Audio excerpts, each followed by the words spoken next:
Alors peut-être, pour vous parler de ce livre, de Fucking Human Factor, l'idée c'est peut-être de vous parler des coulisses. Quand on dit Fucking Human Factor, qui est comme un levier de réussite ou comme un risque, qu'est-ce qui se passe? Quels sont les vrais enjeux dont on peut parler? Le premier, aussi surprenant que ça puisse paraître, c'est la capacité à s'entourer des bonnes personnes et à écouter. C'est une constante qui revient encore. Les meilleurs, ceux qui ont des vraies belles réussites, sont archi entourés de tout un tas de personnes, on va en parler après, et sont très bons pour écouter. Parce que alors, ce qu'on a observé qui était assez étonnant, c'est qu'il y avait toute une catégorie d'entrepreneurs qui s'entouraient beaucoup mais ne faisaient rien de leur réseau. Ou s'entouraient beaucoup, faisaient des choses de leur réseau mais l'écoutaient pas. Pas très utile. Alors dit comme ça a l'air facile. Hein. En vrai, c'est un peu plus compliqué que ça. Inversement, des entrepreneurs qui se crachent, des startups qui sont des super projets, qui cochaient tout au vert dans les 2 premières cases et qui se crachent. Des fois, souvent, il est question de personnes qui s'entouraient mal ou qui écoutaient mal. Comme tu l'as dit Alexis, effectivement, dans ces cas-là et quand votre entreprise évolue, rapprochez-vous des pairs, des mentors, des investisseurs qui vont être là pour vous épauler, vous aider à grandir forcément, vous poser les bonnes questions.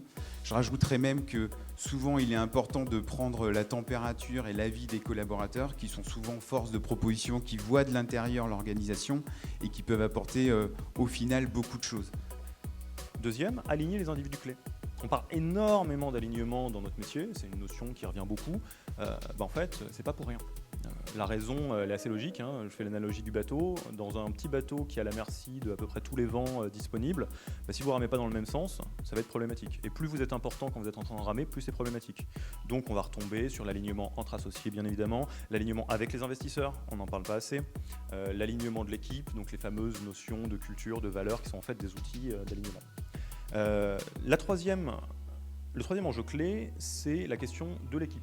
Évidemment, dans le facteur humain, s'il n'y a pas la bonne équipe, ça se passe mal. Et ce qu'on voit aussi, sans trop de surprise, c'est que la question, c'est à la fois la question de la bonne équipe au bon moment, dans la bonne organisation, elle aussi au bon moment. Parce que ce qui était vrai aujourd'hui le sera peut-être pas demain.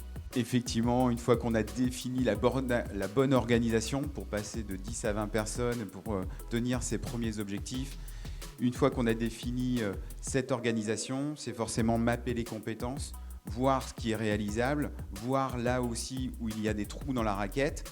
Et ensuite, c'est commencer à anticiper et recruter. Savoir si c'est à 6 mois, si c'est à court terme, si c'est un besoin récurrent dans l'entreprise, savoir s'il faut utiliser des freelances ou au contraire recruter rapidement.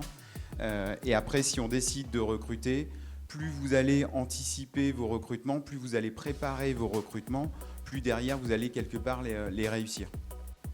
Les préparer, il y a différents moyens de les préparer. Nous, on est assez d'accord aujourd'hui avec ce qui se fait le plus, je vous dirais, c'est notamment il y a une méthode, on en reparle dans le bouquin, qui est la méthode WHO, the A Method for Hiring People, avec mon anglais parfait. Il y en a peut-être qui l'utilisent déjà, je ne sais pas qui connaît la méthode par défaut, personne aujourd'hui. Je pense que cette méthode, elle a l'avantage de structurer vos recrutements.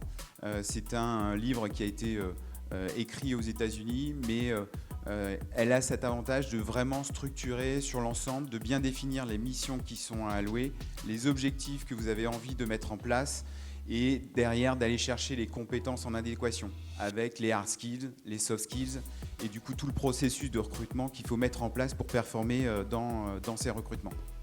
Pareil, on a mis autre chose dans la présentation, la partie timing. Que ce soit sur vos recrutements, que ce soit sur l'onboarding, pensez à vraiment timer l'ensemble. Je pense que c'est essentiel, même sur les recrutements, où aujourd'hui on est quand même dans une guerre des talents. Je reviens un peu en arrière, parce qu'on est allé très vite et je sais qu'il faut aller très vite, mais on est dans une guerre des talents, les recrutements vont très vite.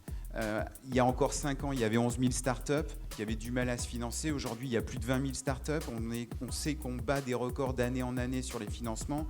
Le financement n'est plus le nerf de la guerre. On sait que monter l'équipe juste derrière, ça va être vraiment le nerf de la guerre.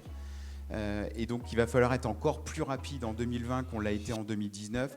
On peut plus se donner le temps de choisir les compétences à 1 mois.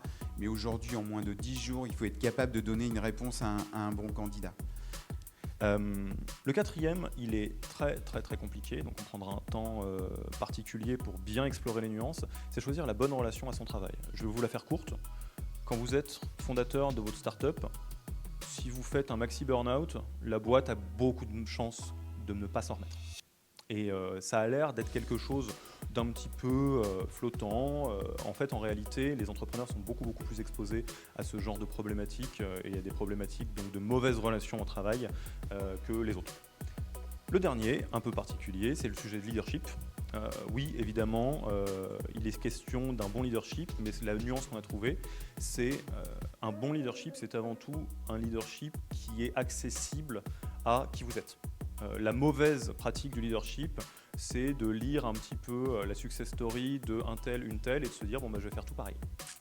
Si vous n'avez pas le hardware pour faire tout pareil, ça ne va pas bien se passer, soyons très clairs. Donc là, on en saura plus dans le livre.